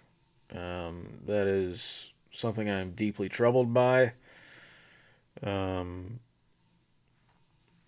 we know the standard as articulated by Heavenly Father to Joseph Smith during one of the visions. All other creeds are an abomination unto me, and that's traditionally been understood to refer to the Catholic Church.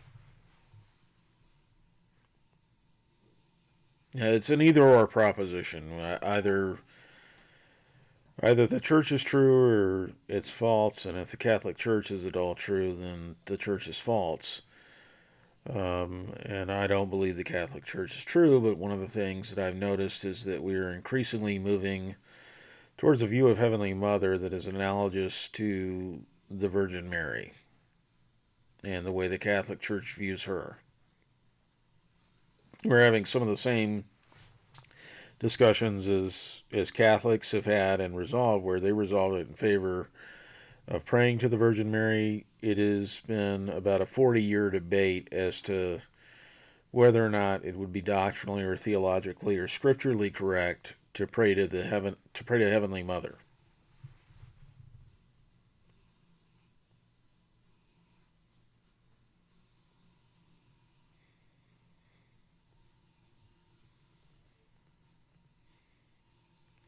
I don't see any other questions popping through. As always, any errors in this podcast are all mine. I take full accountability for that. Um, I don't blame anyone else. As always, thank you for watching. Thanks for the support. Again, I'm available at https colon //1830 goel.substack.com. Subscription is $5 a month or $40 a year. You can donate to me on Cash App or through Stripe. You can contact me at 1830GOEL at gmail.com if you want that information. I can send you a payment link or the QR code for the Cash App. Appreciate all of your support. Keep reading, share the information, and we will be back with a future episode, episode 6 of Investigations in Ritual Abuse, and I will try to have all of the kinks hammered out in the live stream before then. Thanks so much, guys. This is Goel signing off.